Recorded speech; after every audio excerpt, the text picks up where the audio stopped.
It's wonderful to greet you again.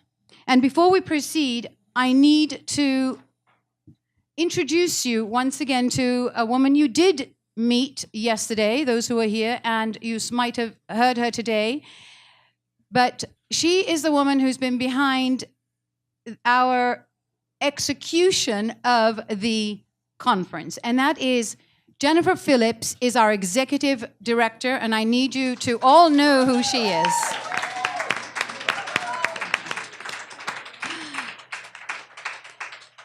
She kept us in line, the co-chairs in line. Thank you for doing that, Jennifer. Okay, I won't take up any more of the panelists' time. I'd like to just... Oh, I have a few announcements. Thank you. First of all, we need to make sure that we reach the 2,000 mark on Facebook, likes on Facebook. We are at, what, 17? We're at 1760 some. And we need to reach the 2,000. And the person who does hit that 2,000 is going to get a membership to AWA. Now, if you are already a member... No. If you are already a member, you have the privilege of passing that membership on to somebody who is not a member. All right? So make sure you do that. So keep liking the Facebook, and there's also hashtag AWA25. Like the page on Facebook, Snapchat, send in Instagram, Facebook, tweet, whatever. We need to get the word out even further because AWA is spreading and the word is getting out thanks to you and people like you. We can do that maybe if we want to reach the 4,000 mark. How's that? All right, without any more delay, I'd like to bring Ani Kharajan up here. I know I've taken up some of your time. We'll give you an extra 5 minutes. Ani Kharajan is going to be the facilitator of this panel. And also, I just need to let you know, you will know later on tonight, when you come to the gala, Ani is also the incoming president of AWA. Thank you. All right. Good morning, everyone. Good morning. I'm happy to be here to introduce to you 4 dynamic women who work in business, who are managing very interesting divisions or properties or units or art.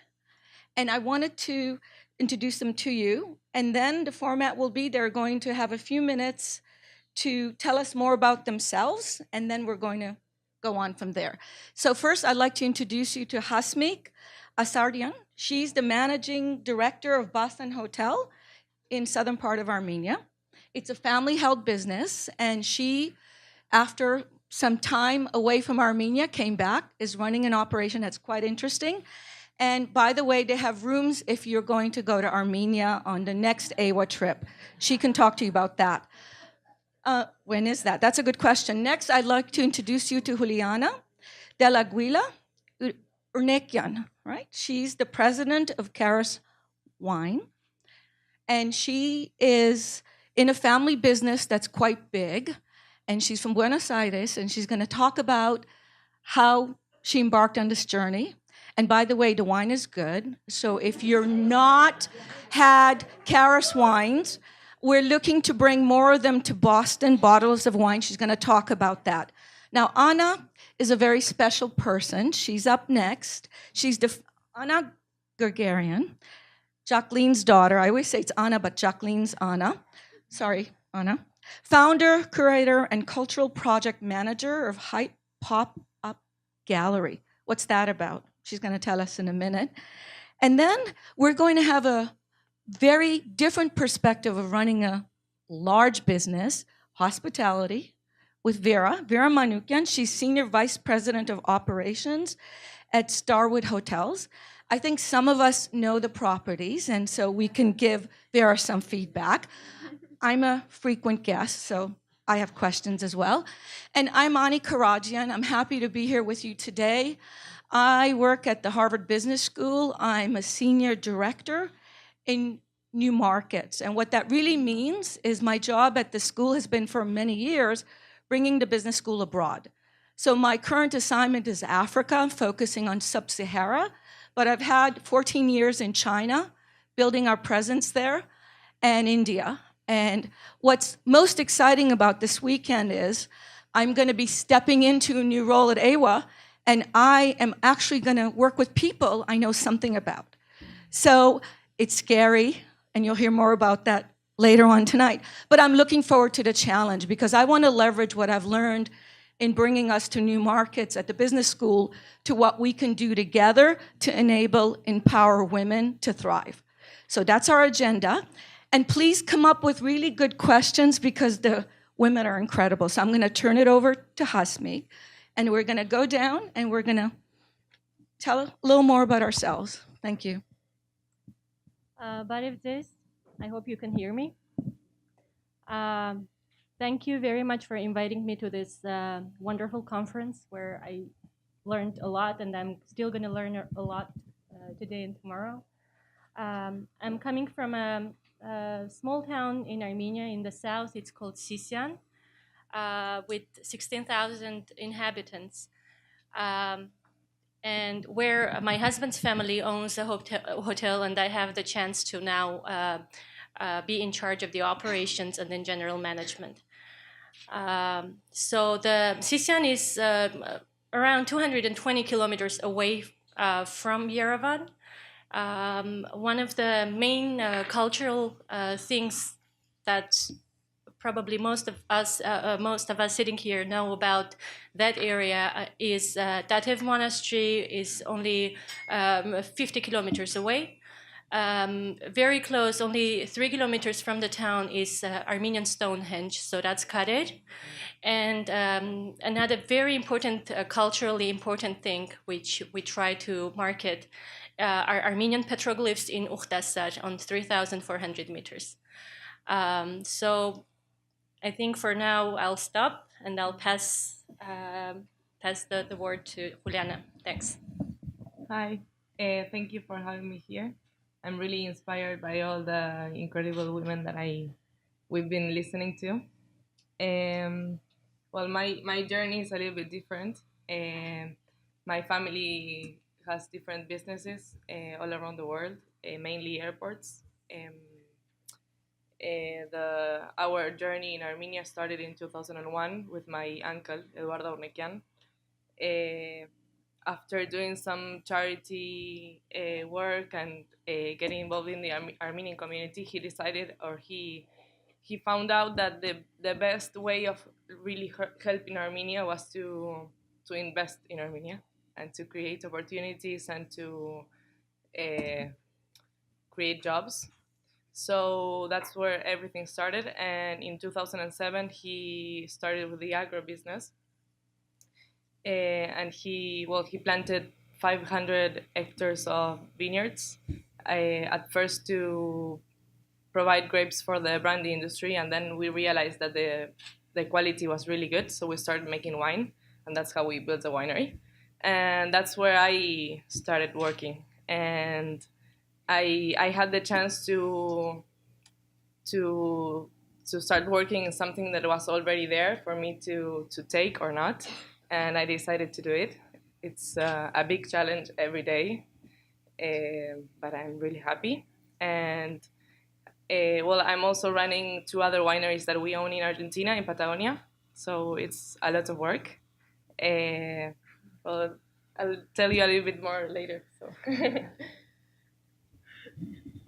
Hi, everyone. Can you hear me? So my name is Anna Gargarian, and I'm originally from Boston. I now live in Yerevan. I've been there for about 2 years. And I'm a curator and a cultural project manager. So a lot of people don't really know what that means. As a curator, I work with artists, and I work with publics, and I work with spaces. And together we build meaning. So I'm sort of like a mediator between the artworks and the publics. And on one hand, I have to respect the artwork and create an environment that respects the integrity of that art piece, but I also want to make that accessible to audiences. So thinking about how the public is experiencing that artwork. And that's a huge problem in the arts, and specifically in contemporary art. People don't feel like it's always for them, or they don't get it. So this is something that I've really pushed and has guided me in this idea that art is all about public engagement and that it's an effective public engager and also an effective agent for change. And socially conscious art can be a really powerful tool in that. So keeping all of this in mind, this is one of the ways that I do that is through Hype. So Hype is a pop-up gallery. Does anybody know how many people know what a pop-up is with a show of hands? So you might have heard of pop-up shops. A pop-up is essentially an enterprise that doesn't have a specific location. So it gives you a lot of flexibility.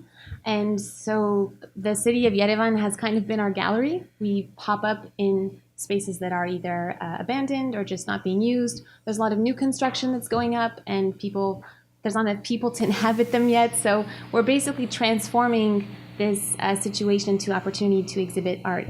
And it's been a lot of fun, a lot of work, and it's been a hugely collaborative process working with visual artists, performers, partnering up with local organizations. So that's kind of been the work. And maybe we'll get into that a little bit later. Hi, good morning, everyone. My name is Vera Manoukian, and the reason I'm here today is because my best friend conned me into being here to be on a panel. I had no idea what I was getting into. I had never heard of this organization, and I'm kind of embarrassed that I didn't actually, and I think that now I want to join, so I have a new member. But Thank you, Vera. so a couple of takeaways. We need to do a better job getting the name out there and having people. And I have to say, listening to everyone and meeting so many wonderful ladies last night, I am so impressed with the power that the Armenian women and the difference that they've made in this country and all over the world. And we need more of you. We need more of us. And I think we all need to do more of what we're doing so that the next generation is even more powerful and makes a big difference, bigger difference than we are. Absolutely. So I've been in the hospitality industry for 33 years. I've kind of stumbled into it. My mom wanted a doctor in the family. So when I came to this country at 18, so I don't know, for those of you who read the bio, they saw that my bachelor's was in chemistry and biology and math, so had nothing to do with the hotel business. So as I kind of worked with a couple of doctors, realized I couldn't see blood, I couldn't deal with the medical field, so I had to have a plan B. So before I went and tell my mom the bad news that I wasn't going to be a doctor, I knew that, and I use that in business now, is that when you have bad news, always have a plan B. Yeah. So my plan B was, and with my dad's coaching, was that I was going to go and get my master's, which I did. And as I was looking for a job to combine my chemical background, science background with business, I stumbled into a hotel that at the time, years ago, had the sign "Help Wanted." So I said, okay. So I had only stayed in a hotel once in my life in LA, at the Hilton, and it was horrendous. And I said, let me go give this a shot. So I spoke to the lady, at the time HR was called personnel, said I want to be in reservations. She said, why reservations? I said, I don't know, I like to talk on the phone. She said, you have an incredible personality, why don't we make you a concierge? So I said that, I'll become a concierge part-time and still look for a real job full-time in my background. So I came home and told my mom I'm a concierge in Lebanon. A concierge is a doorman. Yep. So, that went over very well. And in Lebanon, working in a hotel is not really looked at the time, and 10 years ago, was not looked at as a good place to be because a lot of bad things happen in hotels, according to my mother. Yeah. So Just ask me. So I had some challenges to get through, but after the first week of being part-time, went into full-time, fell in love with the business, never looked back. A couple of learnings from that is that, go with your gut, follow your dreams, and then if you love what you do, it's not going to feel like work. I know it's a cliche, and then have fun at what you do. And that's what I've been doing for the last 33 years, having fun, loving every moment of it. And when I went back to my mom, and I said, who had started struggling with dementia at the time, but she still had her act together. And I said, Mom, they made me a senior vice president, and I oversee 68 hotels, and I have 17,000 employees. She looked at me, she goes, what's your title? I go, senior vice president. She goes, why not president? Yeah. So for the next question of who is Yeah. the biggest influencer of my Yes, mom, yes. it was Anushka. Yeah, your mom. So, Yeah. so Yeah, go ahead, Vera. thank you. No, thank you. That's my introduction. So I think one of the questions that's really important to think about this morning is, does success happen by accident? Or is there something more to it, right? We all have opportunities. You've all taken a very brave course forward. Is it hard work? Is it being in the right place? And what guidance would you have if someone was interested in having your job next? What would you say? What is the one or two things that's really, really important for us to understand in your journey? What can we learn from it? Should I Hasni? start? Yeah, that gives Vera time. We'll walk down. Yeah. I don't believe success comes just because it comes. Success comes with very hard work, perseverance, and that's my own experience as well. In 1995, I was one of the very first high school students in Armenia, in Syunik region in Armenia, that participated in a contest which was funded by the U.S. government to have a year of exchange study in the United States. And it was not for my beautiful eyes or my smile that I got it was for I think it was for the intelligence and also for the will. And I spent the year here in the States and immediately decided to go back because I think my mission is not in the States where there are so many wonderful people that I see, but my mission is mostly in Armenia and not in Yerevan, but where I was born and raised. So that's where I decided to go back and to have my family. And my educational background is I am a translator by profession, which I did for 11 years. And then I joined the business, and I have no clue of what the business is. I've always, been very far from numbers and everything. But I think another thing which helps to succeed is the mentorship. And by meaning this, it's not just a mentor, having a real mentor is someone in the family, like my brothers who are economists and my sister who is a mathematician, and real mentors that now I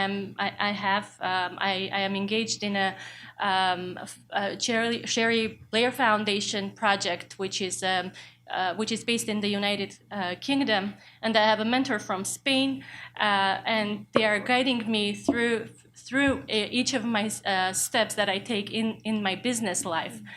So I think it's everyday work and mentorship, which really helps.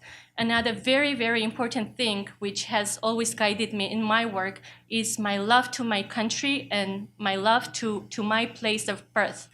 Yesterday, when Nora was saying that they named the movie Mountains and Stones, I want to say that my movie would be My Mountains and My Stones, because that's what I really love. And I have to say that being in this hospitality business is an extra challenge for me, because I'm an Armenian in Armenia. If you are struggling here to lobby Armenianism in the States, I am struggling to lobby Armenian culture and Armenianism in a very better way in Armenia. So any visitor which comes to our hotel gets to see the Armenian that we are, the culture and the richness of our culture embodied in not only myself, but my staff, my children who often come to perform for the customers. And in the stones, why not? Because the art of the stones is huge, and it has always been a very big thing for Armenians. So I think my love also teaches me to help my kids love the country and the place they are born. And it doesn't mean that they will be limited to travel abroad and get education. My daughter, who is 15-year-old, and I have 3 kids. I have a 15-year-old, a 12-year-old, and a son who is 10 years old. My 15-year-old just participated in the same project that I got the scholarship from. So I really hope that she gets the chance to come and see the world, to appreciate what others have, to be more tolerant, and to go back with much appreciation of all the Armenian values that we have and carry. So, Thank you very much. Very good. Liana. Well, when I think about success, it makes me think about what I think, like, what's success for me. And in Armenia, and with the winery and with the whole project, for me, it's not only about making great wine, but success for me will be to make Armenia greater or better. And as I have this opportunity of working, of having resources, and to share experience or to share knowledge, and to make something, and to create industries, to create jobs or whatever, I think I have a really big responsibility, and I think I have to really be to work for that, and to work to make it good, and to keep my focus. And my focus is not placed in making a fortune, or in being successful in regarding money, but it is to keep that focus, and to focus my journey and on creating opportunities.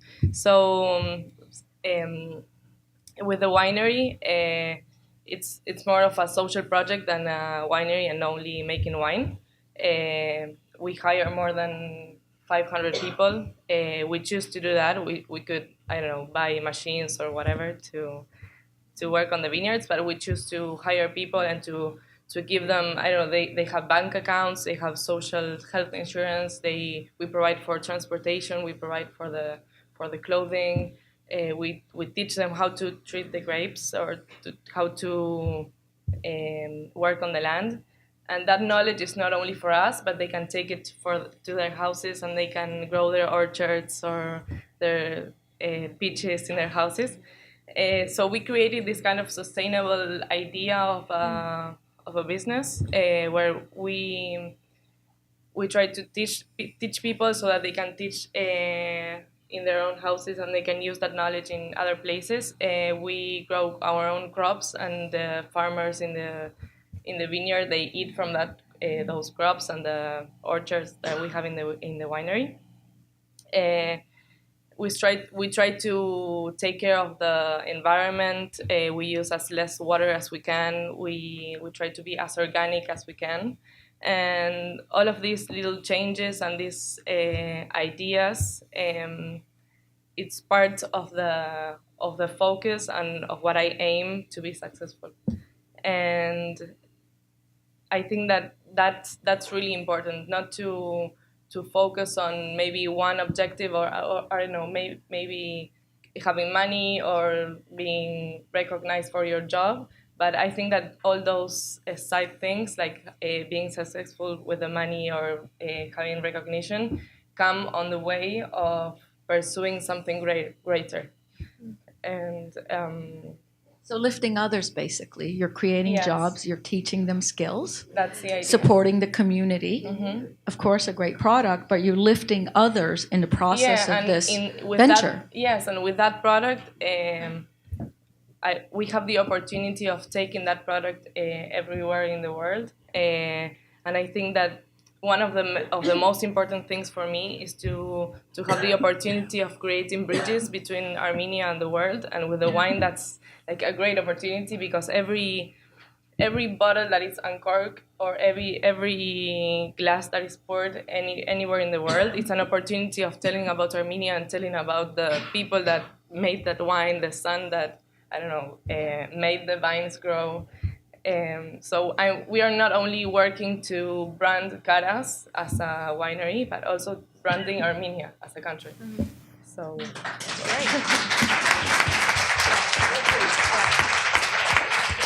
You want to pick up the next row. Yeah. Yeah, I think this idea of focus is really important, and focus in the sense of having a vision. I think you have to have a clear understanding of your vision, and a motto that I've kind of adopted is to have clarity of vision, but flexibility in your process. Especially working in a country like Armenia, I'm sure you can all relate. Things don't always happen the way they expect, but I guess that's true of any business anywhere.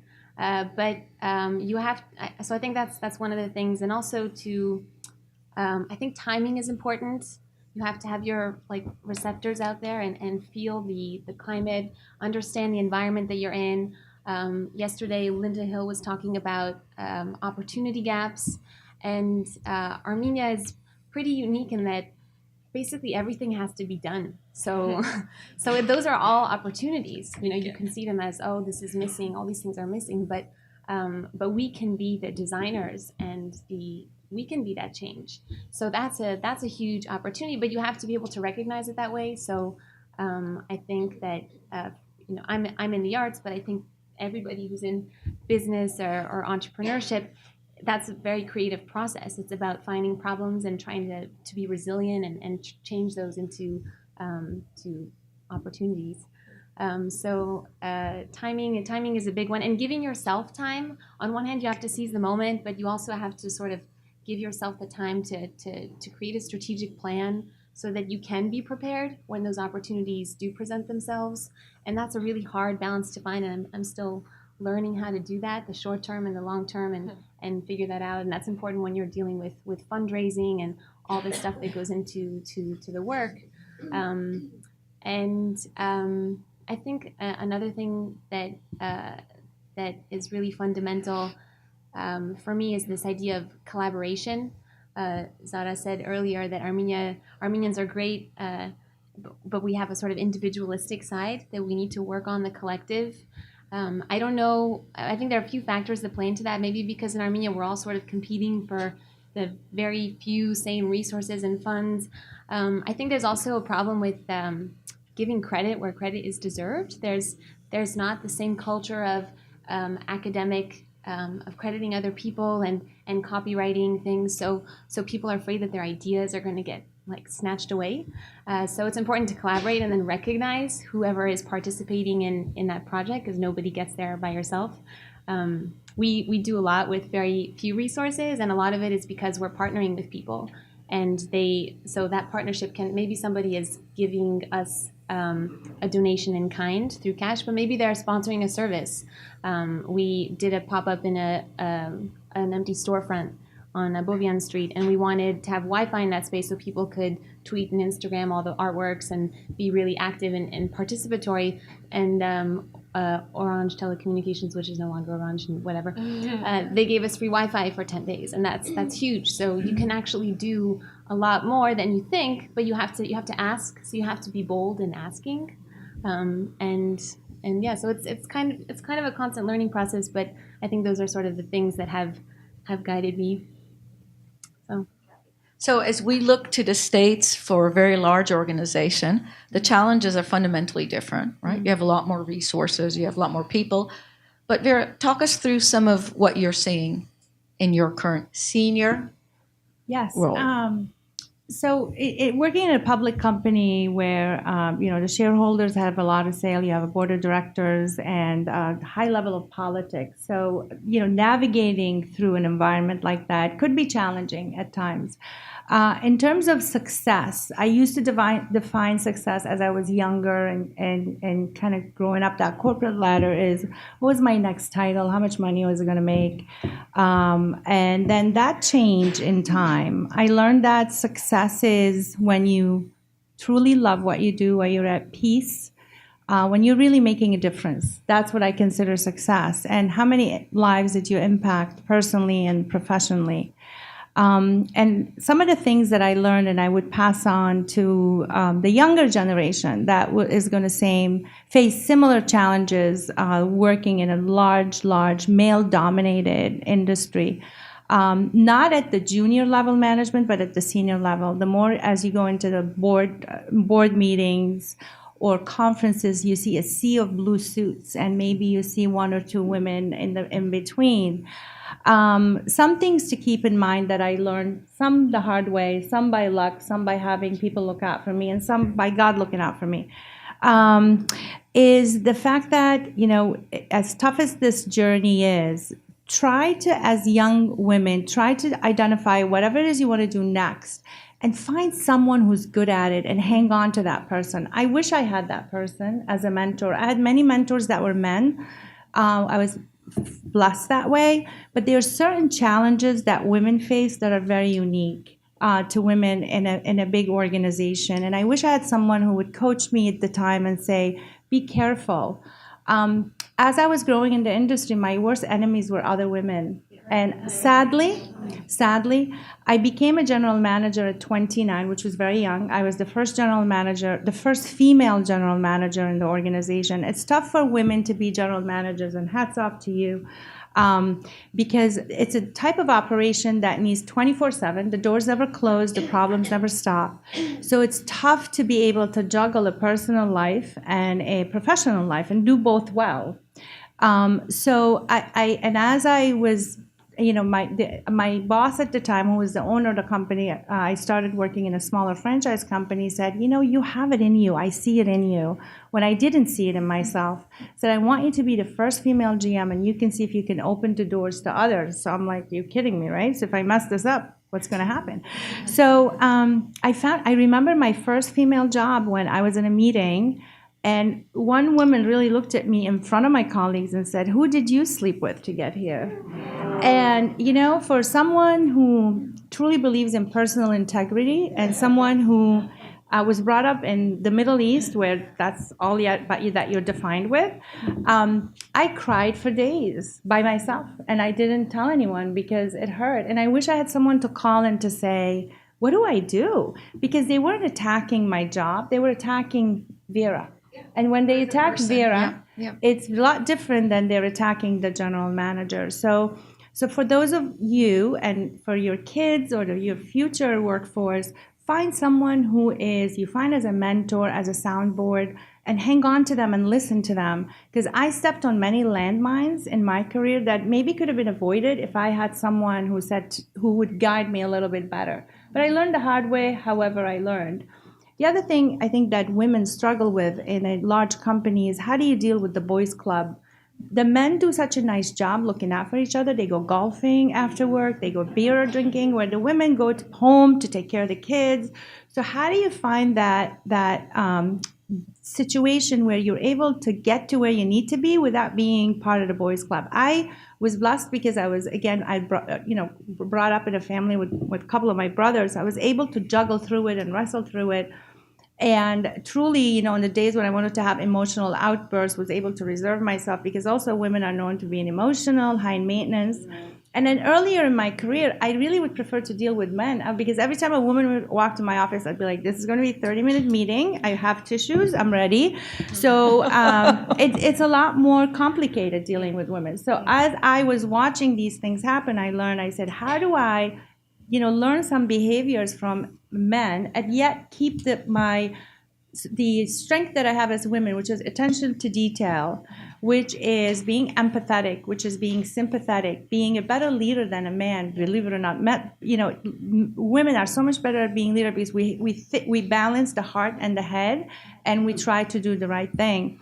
And the last thing that I've witnessed in many, many board meetings is the confidence and lack of confidence. If there's one thing we can teach our young ladies is, even though inside your heart and your stomach are doing gymnastics, and I've been in those situations where I'm going, oh my God, I'm going to die, sit there with confidence, with your head up high, and do your homework, because there's no one will take my mom taught me one thing, is that learn, and no matter what happens in life, no one will take your knowledge away. So when you walk in a meeting, you know what you're talking about, you sit there with your head up high and with the confidence. When you exude that confidence, people say, oh, I know what she's talking about. So those are some of the things, as I grew up and as I learned, I felt important that I felt that sometimes if I had a little bit more coaching in those areas, it would have been easier. So if we can extend that, I can extend that to others who are growing in a big You're going to be in company. our new mentoring program, Vera. So, two things. I'm happy to. Where is Monique? Monique, where is she? Is Monique in the room? Because this is what she focuses on. She's hiding. So you need to meet Monique. Let me just share with you just two little simple facts, and I want you to think about it before we go back to the panel. At the Harvard Business School, it's across the river. We have about 900 and some odd MBAs. And this year, 48% of them are women. That's really a good number. 48% of the women. So I work in executive education space, which we define as 10 plus years of progressively more senior roles. And we run a group of short programs and very long programs. The long programs are sponsored by the organization, and there's 3 of them. But if you were to guess to see what percentage of the executives we see are female, what would you say? I'm going to give you 3 different programs. So we have a high potential program, which are programs for folks who don't have an MBA, and we have them across the globe. What percentage do you think are women just starting out in the executive track? Where do you think we come out? Just shout out a number. 20? 12%? 25%? Yeah. And you want to guess, Vera? 25. Okay, 25. So for the high potentials, we're about 21 in a good cohort. Remember that. 21 just starting out, 10 years of working, maybe kids, maybe no kids, maybe whatever. What about the mid-level, the division heads that we have? 10. It depends, right? And then what do you think the chief executive level? 1. Okay. So in our cohorts at the business school, we have for our advanced management program anywhere from 9 to 13% women. This is not just US, this is across the globe. Women, okay? Which parts of the world invest in women? Not in the US, and probably not in Armenia. Hong Kong sends senior officials, as does Singapore, sometimes India, but not many others. The mid-level is about 18%, but at the critical point, when women are about to step into the C-suite, they opt out. We did a survey in 2007 because one of the challenges at the business school we had was we're trying to figure out why we have so few female alumni in the C-suite. We measure at the school how many of the chief executives have some affiliation with us. The challenge was very few of our really good female MBAs would be the chief executive level. And so we're still trying to figure it out. We have an initiative on women. We have a new board program. I just want to give you a hint. There's a flyer out there. So if you come from a social enterprise or an NGO and you're interested in being on a board, getting on a board, which we need more women of, we have some scholarship funding at the business school. So talk to me about that. So if you're not on a board but want to step into a board role, talk to me about that. But one of the most difficult, I think, barriers we have at times is ourselves, because we don't have the confidence to step in. It took me into my 30s to figure out that I should not apply for a job that if I didn't have every criteria checked off. No one until in my 30s said to me, you know what, you just go for it. You go for it. So, but one of the things I'm very proud of is I have 2 young nieces who got their first job out of college and they negotiated salary. I would have, in my 50s, never negotiated on an offer of a salary. So I think whatever chemicals are in the food, the younger generation, the women are going to do much better. But the question I have for all of you is, what are you doing to pay it forward? Right? Especially on your team as a senior person, how many women do you have? How many more do you want to have in percentage? Because one of the toughest, and I'm a bad person to talk about careers, all right? I, 31 years ago, went for an interview and never left a business school. So I'm a bad person because that's the last time I applied for a job. So they just come to me to get something done. It's the last time I've applied, so I'm not good at interviewing. But I love what you said about passion, because I think fundamentally, if you have some basic skills and passion, you can make a career of it. You can get funding, you can grow the wine, distribute it, all through Starwood Properties and Marriott and all that. And you, easy. We're going to come over there. You're going to give us the brochures, and everybody who goes to Armenia goes to see Husme, right? And bring their family. So what can we do to pay it forward? That's the question. And then I'm going to turn it over to the audience. Let's start with the big corporate, because I think corporates are tough. Family business may be easier, but corporates are tough, and you're an aspirational brand. So how would you guide us? Yeah, so it's it is brutal. Corporate is tough because, again, not only you're dealing with the women that I talked about earlier in terms of being the toughest challenge, but then men are very competitive, and they get to go after those senior jobs, and they get them, and we sit back and we say, what do I need to do differently, and how can I get there? One of the things that I created at Starwood is one thing that's called a Starwood University. I remember when I first became a department head, and I accelerated. I was fortunate that I accelerated quickly in my career. My general manager at the time put a P&L, profit and loss statement, and told me after 2 days I got promoted, and he said, "Why is your productivity off in your department?" And I'm like, "Productivity off in my department, okay?" So I didn't like the way that felt. I didn't like the fact that I didn't have an answer to a question. So I said, how can I make a difference where we can teach the folks that are going through the hospitality industry the basics of the hospitality industry, how to read a profit statement, how to make a difference in a P&L, how to learn the different areas of hospitality. So we created this program. I started it in Boston when I was the GM of the Westin Copley, took it with me to New York, and then it became a best practice for the whole company, and now it's a mandated program. And it was a three-pronged approach. And one was, how do you study the nuts and bolts of the business? So how do I do revenue management? How do I do sales? How do I do operations? How do I deal with customer service? How do I deal with HR? How do I know a union contract? All of these pieces come into having a successful business. The second piece, which was really important, the mentoring piece, which is the fact that how do I spend time with my general manager, with my vice president, with whomever the next person is, to say, what do I want to do next? Because a lot of things that happened to me in my career, I kind of fell in my lap, or somebody saw something in me. But you were really good. Really good. That's what it. And they recognized it, and right. I recognize That's it, and I take a lot of pride in it. But then, how do we do that proactively? Yes. And say, you know what, you're really good at analytics, or you're really good at customer-facing area. And then, how do we move these folks around in different departments? And the third piece was community service, because I feel it's so important. And to my original statement is to give back, because it's good to take it all in, but how do you spread the word is by giving back, whether it's through organizations like this or to the community that you work in.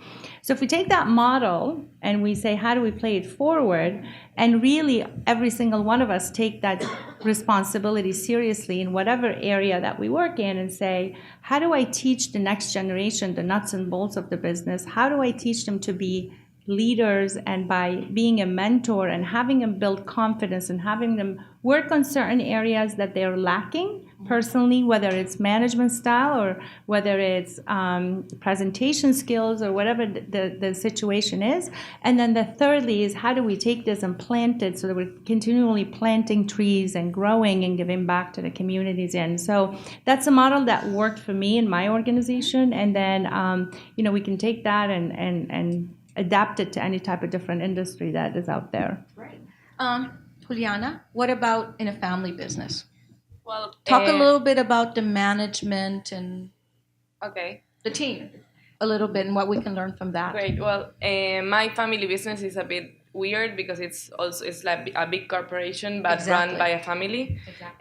So I get the chance to be really free on the decisions that I make, and I can make decisions or create programs really fast because I'm the boss. But you can't lose any money, right? You can't Of really course, lose money. of course, but Okay, just I wanna have make to sure. do it really responsible, and of course, like build up really good teams in order to take to do these things. I mean, I cannot just make decisions and wait. And so what I'm trying to do, what I think is that it's something like similar as you said. I think that it's really important to be generous and to give back, and to, if I've been given this opportunity, it's more than an opportunity, it's a big responsibility. So with that, I have to do things and to help others to pave a way for others, and especially in Armenia, where there's a lot of needs, and every little thing that you do, and if you do it with your heart and with passion, it has a great impact, not only in particular people or in families, but also in the country. If you take the right decisions, then it's like a domino effect, and everything starts to be better. So from my side, what I try to do is, first of all, choose Armenian things, Armenian products, Armenian designers, workers, bottles, Are there barrels, many everything. Armenian workers that are really good workers, or are you doing some upskilling? No, what we do is we hire everyone in Armenia, but we also work with consultants from all around the world. So we bring people from our team in Argentina. Well, we work with Michel Roland, who's a really good, is like the best winemaker in the world, and he comes to Armenia twice a year. So by teaching people how to do things, and by having state-of-the-art technology in the winery, and really bringing the best of all around the world to Armenia. That's the way of creating these opportunities, and really like making it good, and create a good like base and ground for this. And also, what I try to do is to be really welcoming with any young person or anyone that wants to work and is eager to learn. So at first I only had one opportunity to do this, but I took two girls that were studying winemaking in Armenia. I took them to a winery in Argentina for 2 months so that they could participate in the harvest. And it was a great experience for them because they had never been out of the country, and they learned how to do things, and they learned that there's a world out there. It's not only about Armenia, but learning from other places in the world, they can take back that back to Armenia and work there.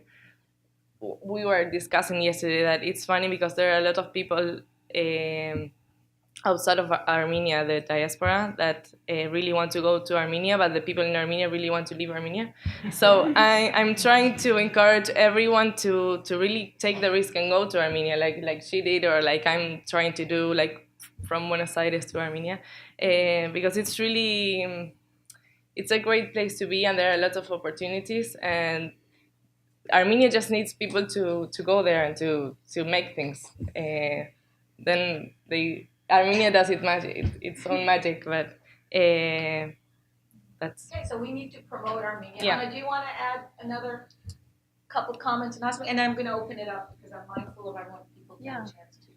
Sure. I mean, in my work, it's all about giving back. I think in the arts, there's this other challenge, which is, on one hand, yesterday a lot of women were talking about how they feel this need as leaders, women leaders, they often have to assert their credibility and their authority, whereas men don't always have that. They don't have that same sort of requirement. In the arts, we have to continuously assert our value as not just something that's a luxury, but that's something that's like a fundamental part of our society, that it's a fundamental piece of education, that cultures that have healthy arts communities are cultures that across the board have better functioning societies because there's a higher quality of life, there's raised empathy, heightened social awareness. So the work is really about asserting this value that we are providing a very tangible value, but it's really hard to measure that value. How do you measure social impact? And especially for us, because all of our events are free, because we want to bring as many people as we can to our events. We bring art to the public sphere in public spaces. We go to communities that don't normally have access to art. And so we have all the social media following, but then we also have people that just happen to find art in some abandoned house in Kont, which is like an old patriarchal district of Yerevan. And so then they stumble into our house and they say, what are you doing in this space? So we can start real conversations that way.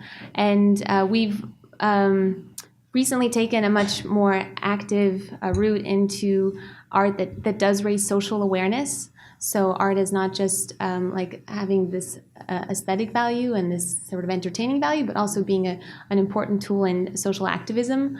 And AWA was a sponsor for our last exhibit, so thank you.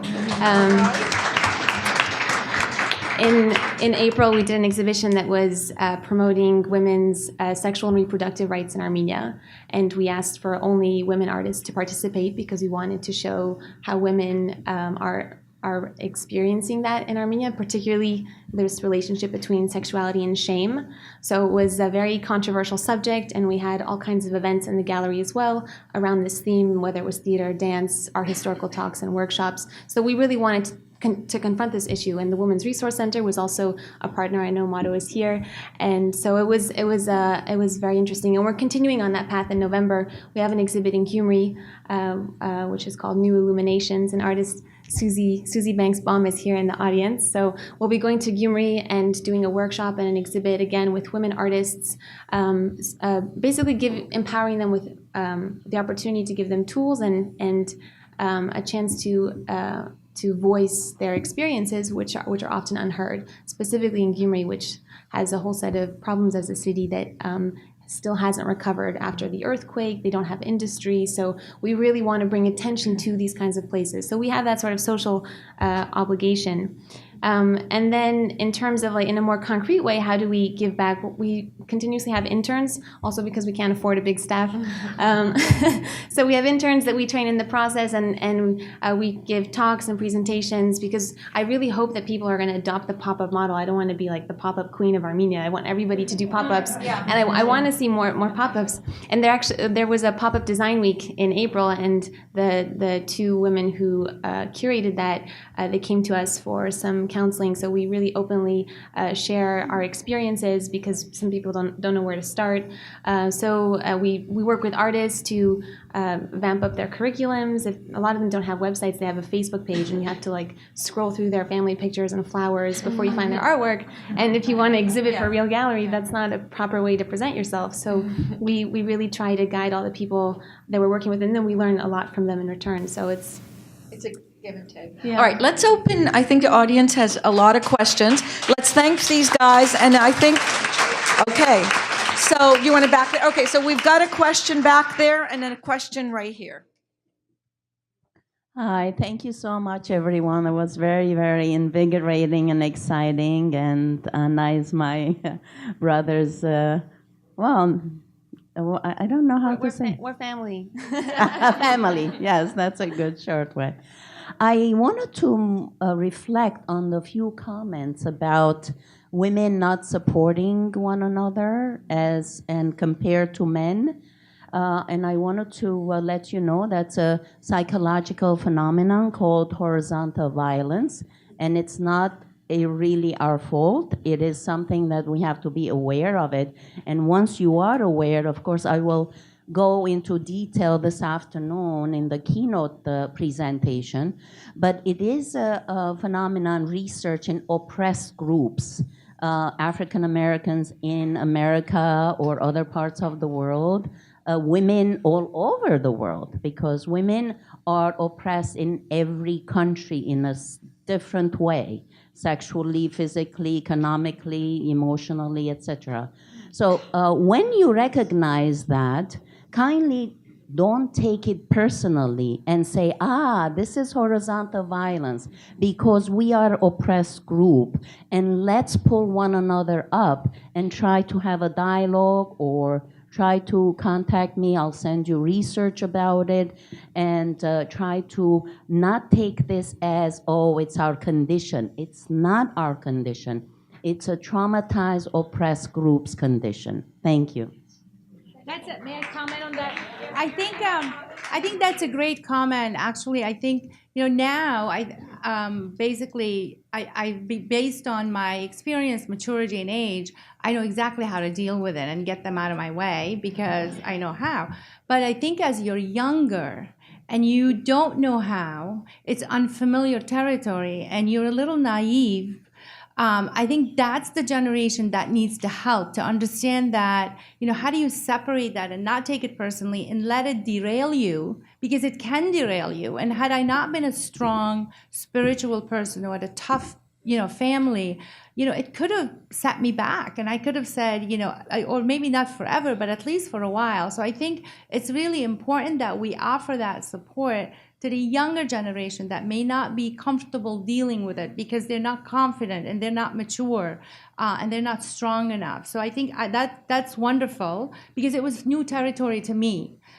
So I think as it becomes something that's out there, we should offer that support, and so that people are able to get through it and continue to be successful. But I think that's great. That's great. Thank you. Hi, I'm a huge fan of what Juliana said about, using her company and her status as a platform to market Armenia to the rest of the world. And so I have a question for Anna. Do you foresee, or is there an opportunity to create a market here in the United States for contemporary art that's being created in Armenia, and not just in the United States, on a global scale, but let's just focus on here, I guess? Yeah, thank you. No, I think that's fundamental, because the truth is Armenia is a tiny country. We have a lot of really great artists, which is exciting for a really poor country and a small country. We have so much creative talent, but we have a small market, and now that we live in a global world, and internet is actually really great in Armenia. You can find internet in the most remote village with like 40 people, which is really, really unexpected. But the country invested in internet quite a while back. So this gives all these artists huge opportunities to reach out a much larger audience. I think we have to be more proactive about connecting these different communities. And hopefully with the pop-up, we'll be able to pop up internationally so that we can take artists from Armenia and exhibit them abroad. We have also brought non-Armenian artists to the exhibit because that's just, it makes more interesting art when you have a mixture of perspectives, and so we're introducing Armenian culture also to our resident artists. So we had an artist from Italy and Scotland and different places. So yeah, I think that's definitely a goal. That's definitely a goal that we want to follow through with. Great, thanks. Any other questions? Jude, right back there. Thanks.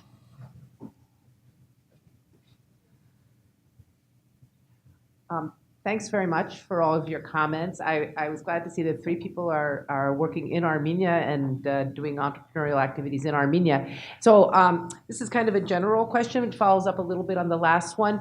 Obviously, the market itself in Armenia is small, so that does have an impact on your businesses or on your enterprises. But I just wanted to ask you, to talk a little bit about what are the major challenges that you face in terms of running an enterprise, a business, et cetera. Is it dealing with trained people, having experienced employees? Is it government intervention? Is it being overtaxed?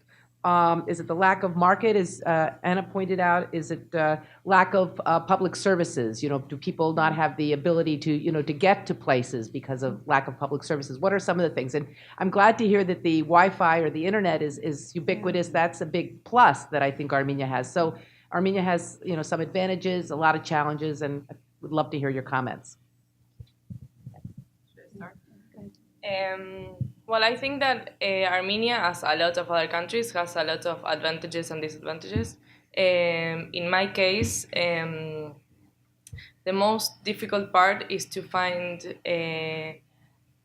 maybe trained people, but we try to leverage that with training them ourselves. Sometimes there's like a gender problem because there are a lot of really talented women, but sometimes they cannot come to work because their parents won't let them, or because, I don't know, their husbands are jealous or those kind of things. That's true, and it's a big problem because they don't have the opportunity to go on work and make a career for themselves just because they have a man behind that won't let them. So that's a problem. And another thing is logistics. For me, it's a mess because I'm trying to take the wine outside the world and to create these bridges that I talked about. But logistics are terrible in Armenia. Like the ways are not okay. The containers come to the airport or the port or whatever. They come all messed up. There needs to be a lot of invest in. Yeah. So it's an investment opportunity, right? Because we Yeah. need more infrastructure. Yeah, that's because what in we a need. developing country, intermediaries are not And there. there are a lot right? of To good move products. goods. Yeah, it's not only wine. There are a lot of Yeah. products, fruits, Yeah. vegetables, a lot of things that we can take from Armenia to the world, and we can't do it because there's no logistics. Yeah. So anybody who wants to invest, please see Juliana.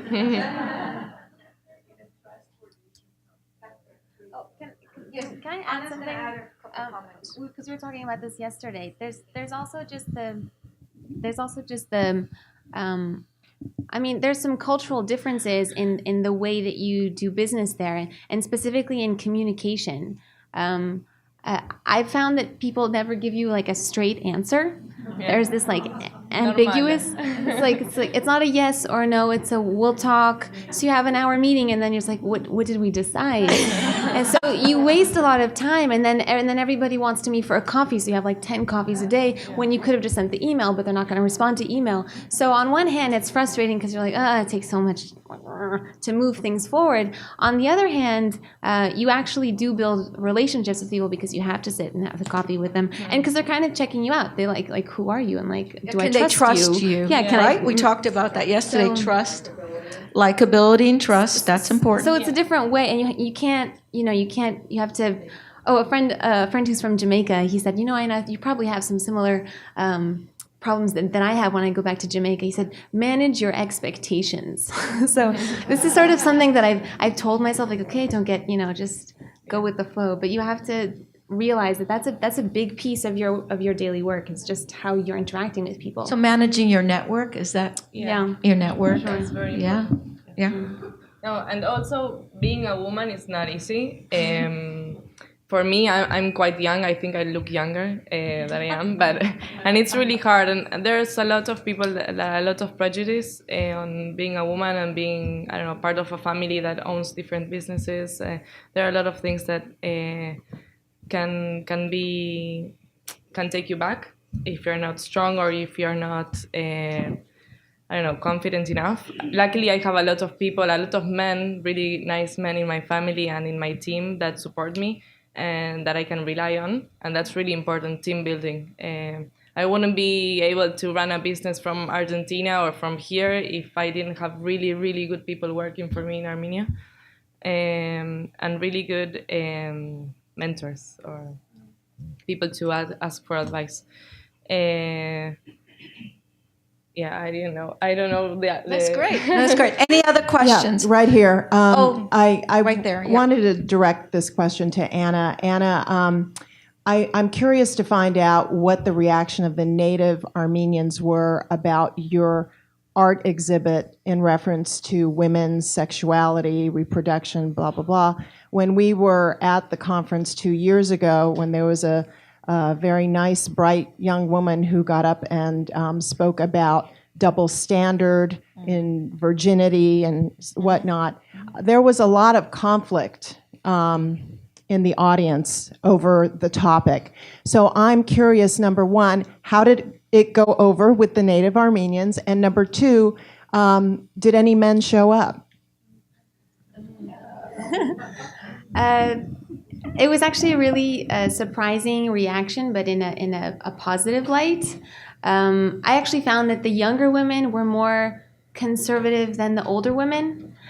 Because there were some active feminist art activists in the 60s and 70s, and they all came. I hadn't met them before. I was doing research because the information wasn't really available, and I was trying to meet this community. But they came to the event. Somehow they found out, and that was really great. And they were upset that the works were not provocative enough.